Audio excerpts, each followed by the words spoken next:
Guess where we are?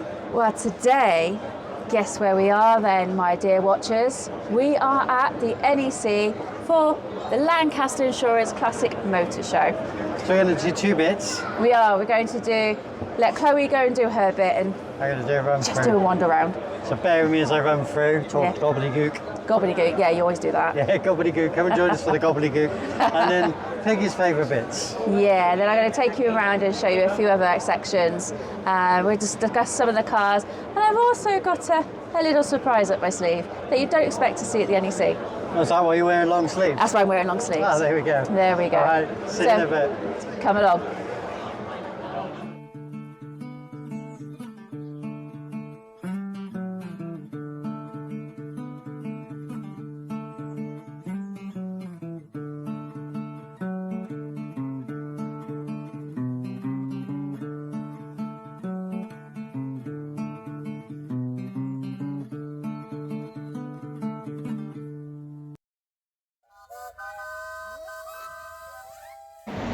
Hello and welcome to the walkthrough. So it's 8:30 on the Saturday morning and I have just got through the door and I'm just going to run around for 25 minutes before the opening and we're just going to literally see what we can find. We've got a Bug that's going to be based on a Volkswagen Beetle. Got the MGs. We're just going to run through and see what we can see before all the public come in. Beautiful Ford Capri, look. It's such a rare car now. Mexico, Escort Mexico. That's worth a few £1,000 now. The old Vauxhall Chevettes. Try and find some of the lovely BMC stuff for you. In the Leyland, but this is the Vauxhall stand and that at the moment. You never see these anymore. When was the last time you ever saw one of these on the road? You just don't see them. Just hand the camera around for you guys. So I'm just going to ramble on in the background. I'm literally going to run through centre of the halls. As I say, quick run through before the public come in. You never see these Vivas. It's so rare now. Decent Chevette.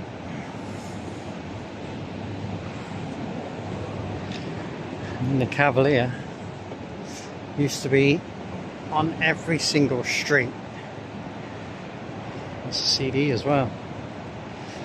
Used to be on every single street, now you never see one. I assume the Banger Racer boys always got them. People will laugh who know me about the irony of starting off in a Vauxhall section. I'm not against Vauxhalls, I'm just against certain drivers who drive courses in an erratic way in a public road. Look at that! The Ilman Imp, or the Singer version as well. That's the Imp. The Calibra, and again, a lovely looking car, really elegant looking car, disappeared off our roads. When did you last see a Calibra? You just never see them. There's Scoobies, Subarus. There's a massive amount of trade. But we're going to go around here and have a quick gander. Go past the Scoobies and over to some exciting Metros.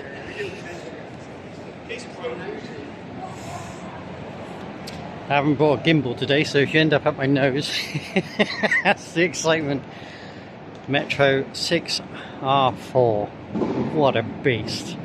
Absolute wonderful beast. It's got the MG badge on it, that one. Very excited to see these. Absolutely lovely.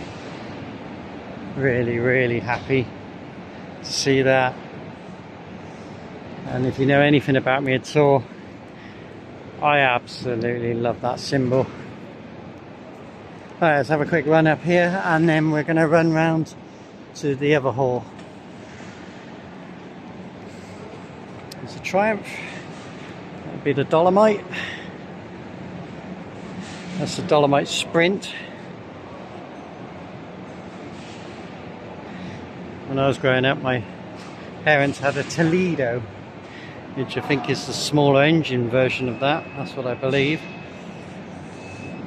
I'll just put this in for the Volkswagen people watching this. No, not the Micro.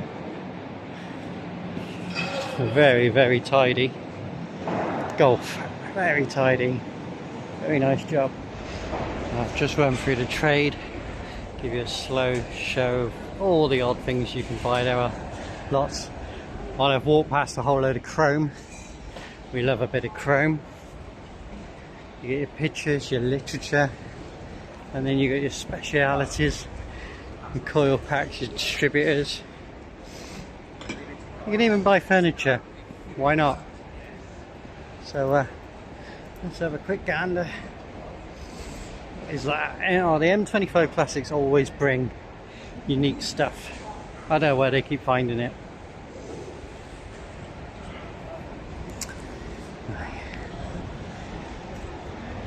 Now we get to the exciting stuff. Reliant Owners Club. How about that for a camper?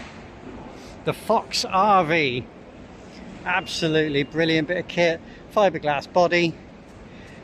Reliant were engineering marvels, really. Lightweight. The freewheel stuff you could drive on a bike license. Can't really see in there at the moment, but maybe they'll open the back door later. We'll come back to that in the next video. I think that's a Reliant Ant chassis. Just a little poke my head in there. Two-seater, would have been a baby engine as well. I'm sure that's the Reliant Ant. There's one in use there, so you can see how it works. A mower in the back. Like I said, it would have had a baby engine. Back to the Bond bugs, very nice. We're still in semi-trade here because there's a Mini Mime with all their spares and classics, all the parts, chrome wheels.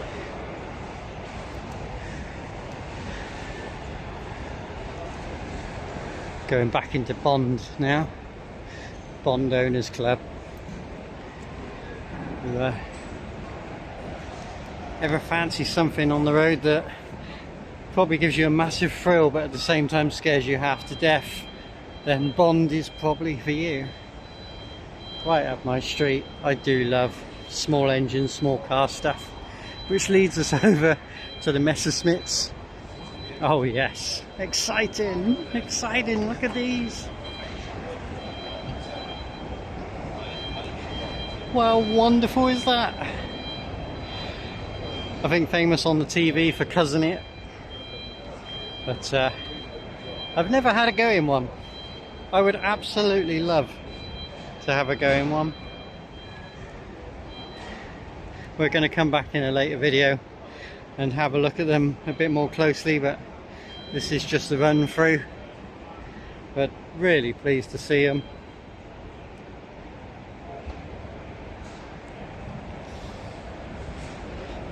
You got the BMW version, is it the Isetta? I believe so.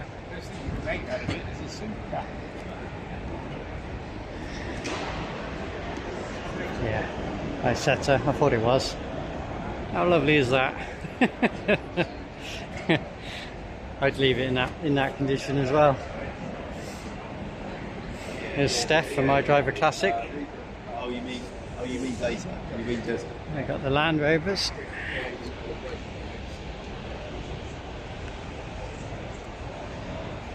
Land Rovers have been going for, I think they're 70 plus years now. Massive cult following, real practical video. There's Gareth. Range Rovers. I won't touch too much on the Range Rovers because we've got a Range Rover club that come to the South Cerny show each summer, and I give them a lot of time, a lot of air time, so you've probably seen them on the channel. But this is what I came to see. Montego Estate. What a beautiful, beautiful car. The Montego Saloon. The Diesel Estate, a later model. And the brown, the russet brown. They're just just wonderful. Maestro Montego Club there, doing proud. Yeah. Catch up in a bit. Turbo was the ultimate prestige car. Cannot be many survivors of them left. We did recently have a Montego, not that long ago, but I have sold it on to a collector. I just didn't feel that I was the custodian of it. I didn't feel that I would be able to keep it going longevity. I'm a bit of a high mileage user, so I needed classics for ourselves that I could just sort of get the parts off the shelf still. Which sounds a bit cruel, but that's just how it is. Classic car ownership has to suit you, and as a high user of the vehicles, the Montego wasn't going to cut it. So we got the Metros. It's an early Metro. You probably get sick of me telling you about this, but I'm going to tell you again. Look at the difference in the indicators. Single light indicator on the early one, built-in unit on the later ones.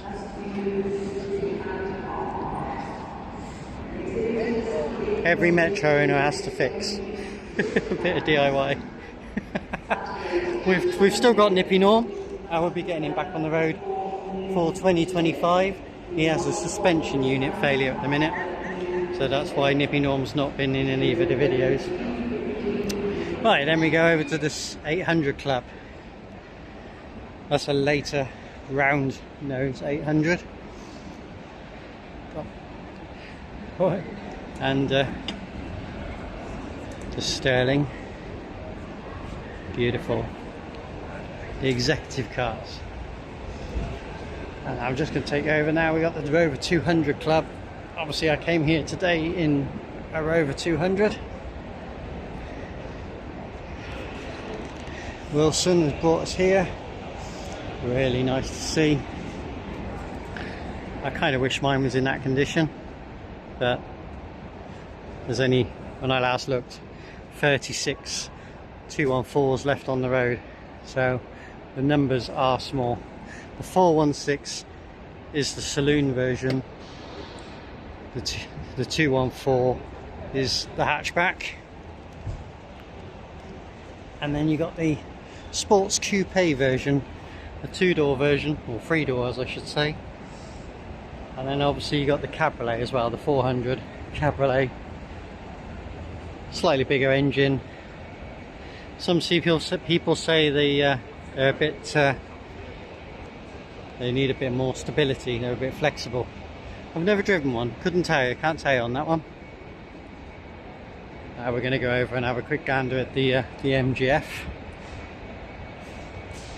1.8 engines, mid-engined, still a K-series engine, but as long as you look after a K-series engine, it will serve you well.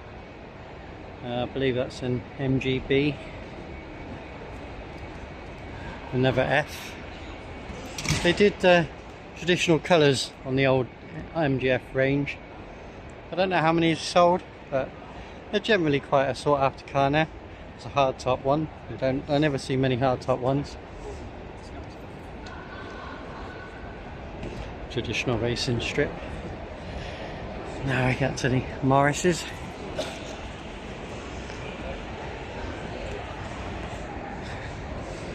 I think the Leyland group were ahead of their time.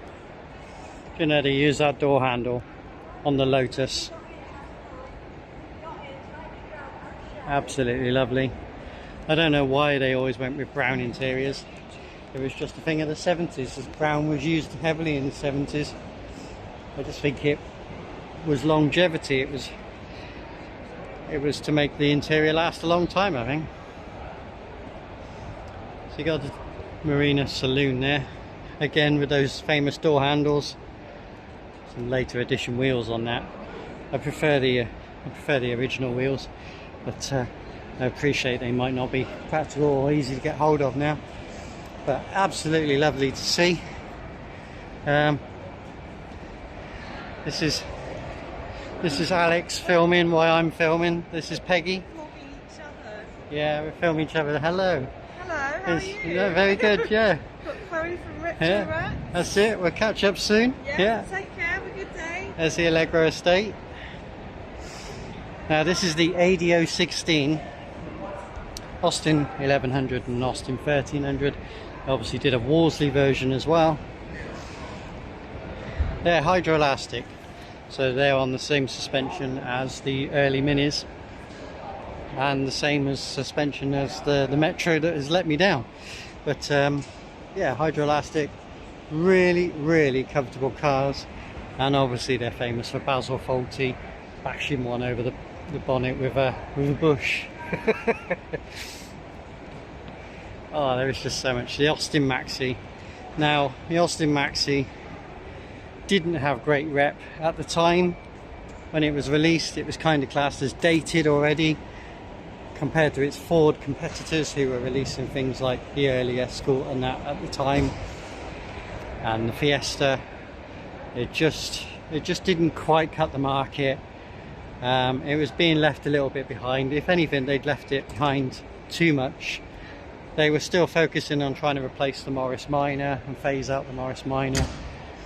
So when they brought these in, yes, they were ahead of their time compared to the Morris Minor, but as I said, compared to the competitors of Ford and Vauxhall, they just didn't quite get it right.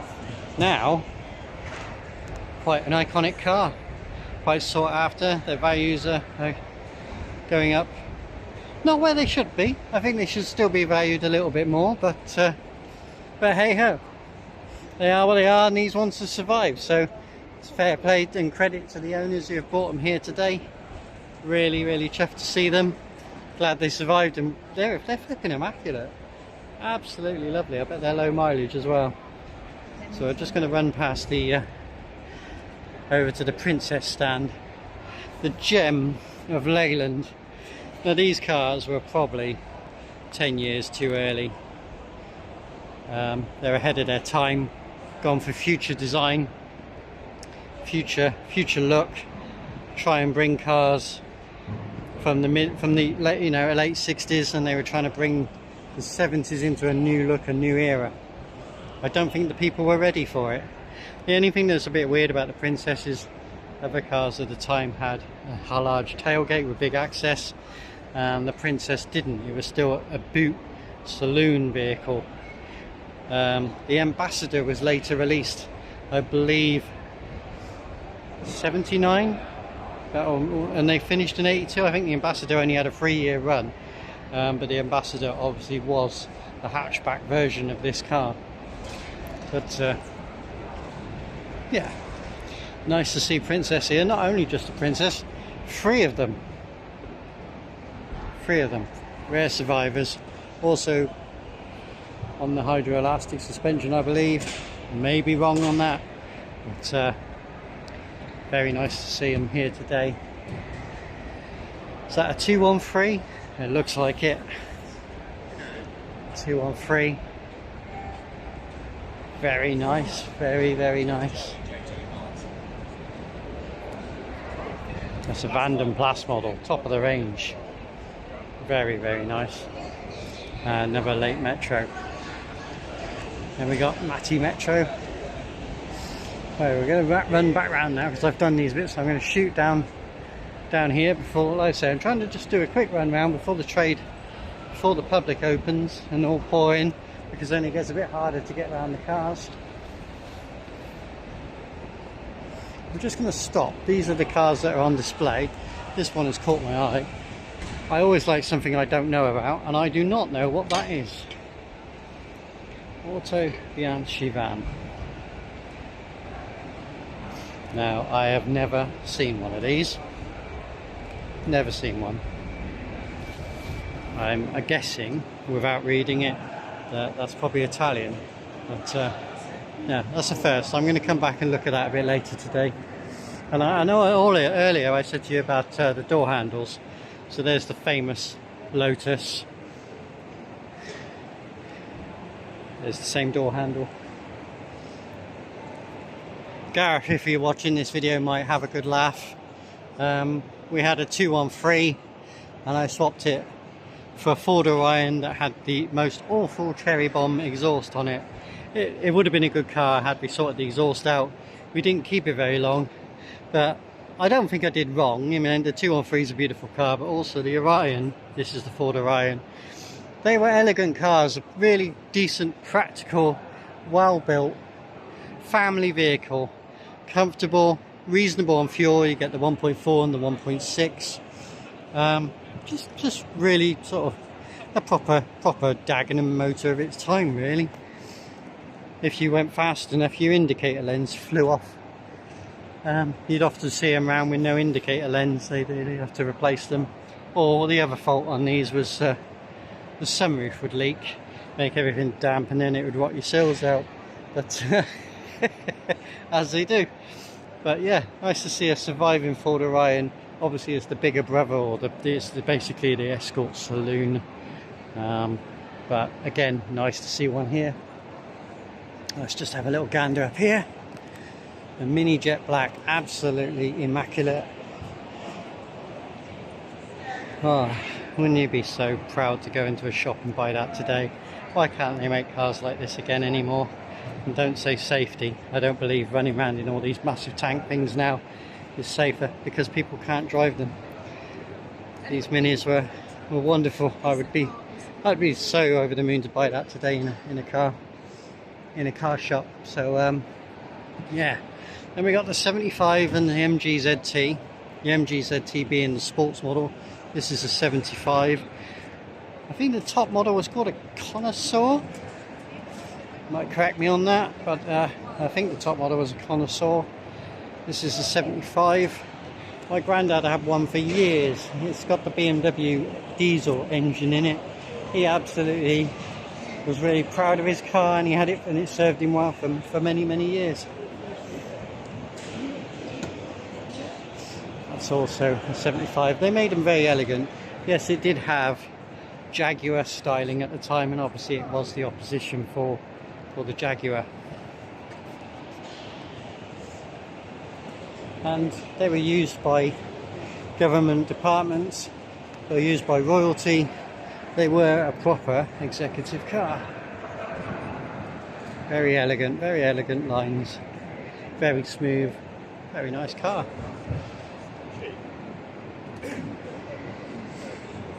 I should know the model number, but I don't know the model number. The Rover 3500.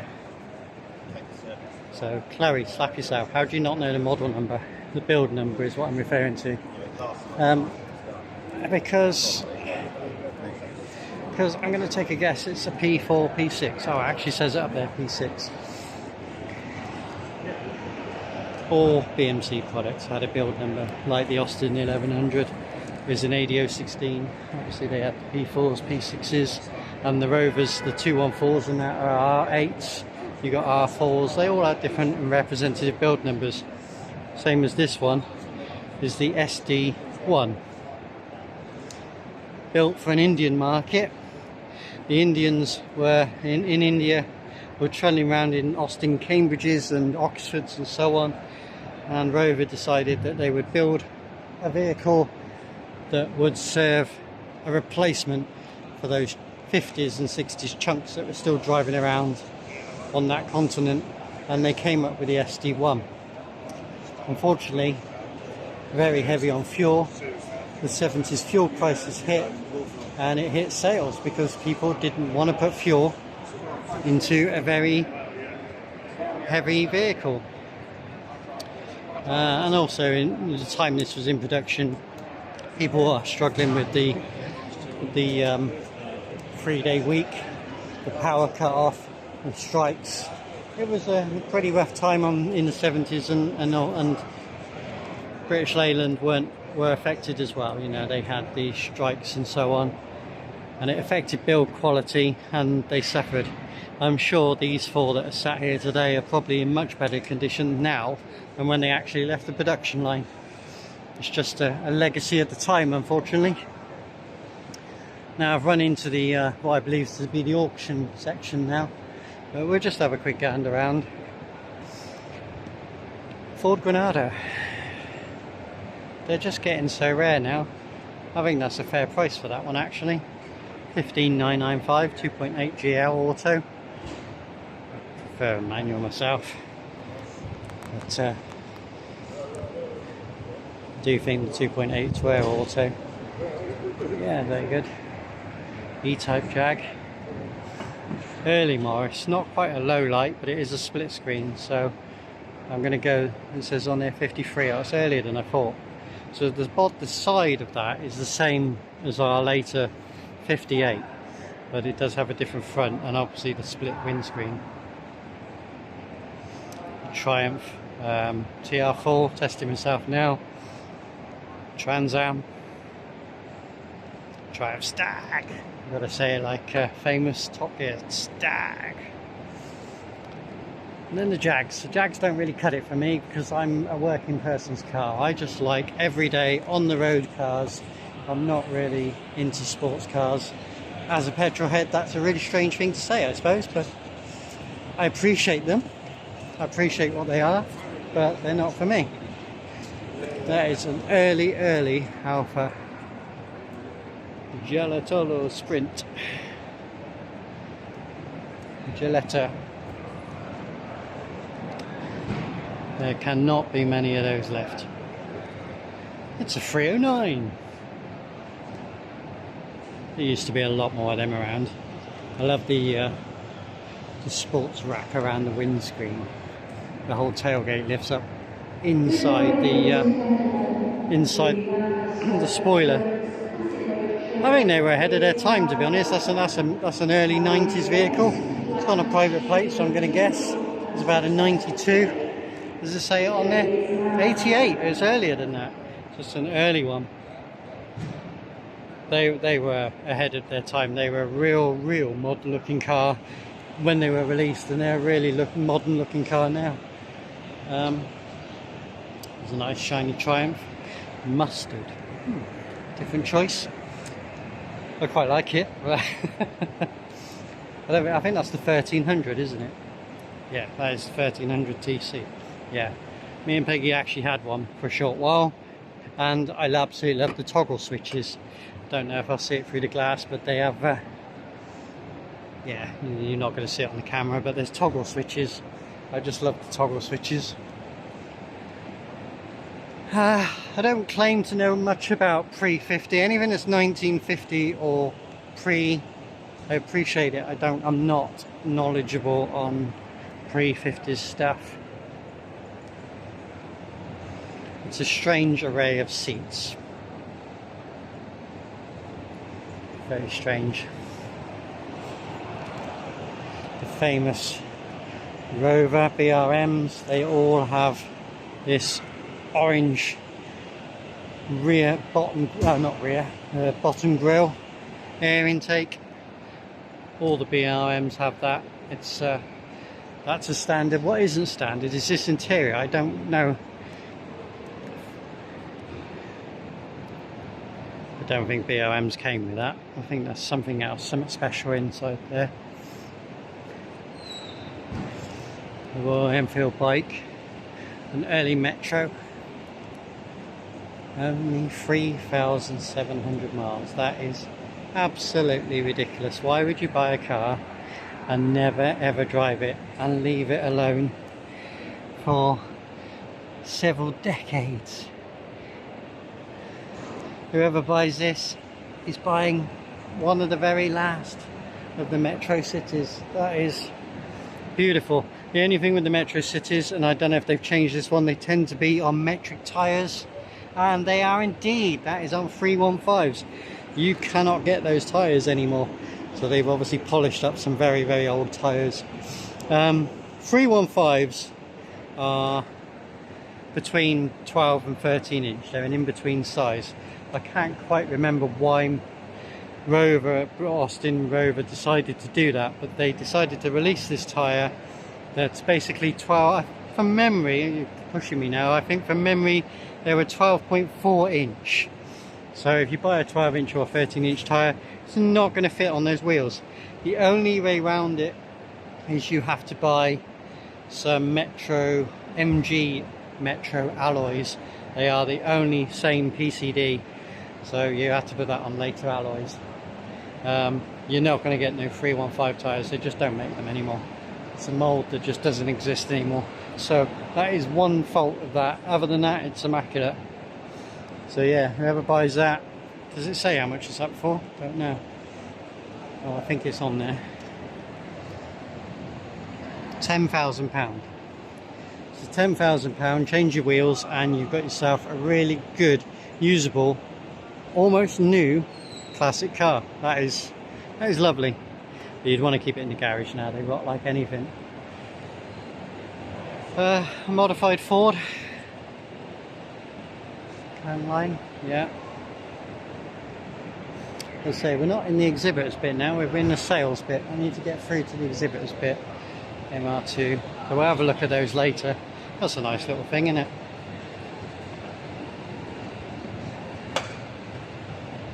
God, dear me. That's the early front-facing Sierra. They didn't leave them on this face for very long. That's when the Sierra was released. That is a Mark 1, I believe, Sierra, and that's the early face. If you look at the later Sierras, it does look funny on that face. So when they discontinued the Cortina, that was the Sierra that they released. Yeah, I can see what they were going for. At the time, it looked futuristic. It was a bit like the special RS 2000 Escort that was around at the time, but it didn't quite work. It was a good car. People said it was a good car, but they wasn't quite happy with the front look of it, and they soon facelifted it. I'll see if we can see a later Sierra for comparison, but I haven't seen one at the moment. Again, a car that was in every street, and just don't see them now. A lot got bang erased, a lot got stolen. So that's a Honda Prelude. That's a really early Honda Prelude. So that will be before they came to Swindon. That will be a Japanese made, manufactured in actual Japan. A rare survivor. I believe they came to the UK in the mid-80s and started producing cars around sort of 87, 88. So that would have been made in Japan and brought over. Very nice to see. Flip headlights, very good. Can't be many of them left. Lovely minis. But before, just have a quick gander at that mini. Very nice. Good price. Robusto roof, very nice. But this is what I was saying to Gareth later. Is on the way here, I said to Gareth, I think we have to challenge Gareth if he was allowed to fit him into a Husky. Well, that's a standing joke. I'm sure Gareth could quite comfortably fit in a Husky, but he wouldn't be very comfortable driving it. They are small. That's quite funny. And then you've got a futuristic Husky. Very nice. You know me, I'm a massive fan of little cars. So we are coming to the opening now. So I'm going to stop rambling in a minute. I'll let you enjoy the show if you're coming. And if you don't, you catch up with us in a later video as we look more closely at the exhibits. Is that a Peel P50? I think that's a Peel P50. That would be a good end to this video. A little Peel P50, there we go. The smallest car available. I'm so pleased to end on a Peel P50. Wonderful. So thanks for joining me on this slightly skew-F walkthrough at the Practical Classics Lancaster Insurance NEC show. And I'll see you on the next video. Stay safe, stay retro, catch up with you soon.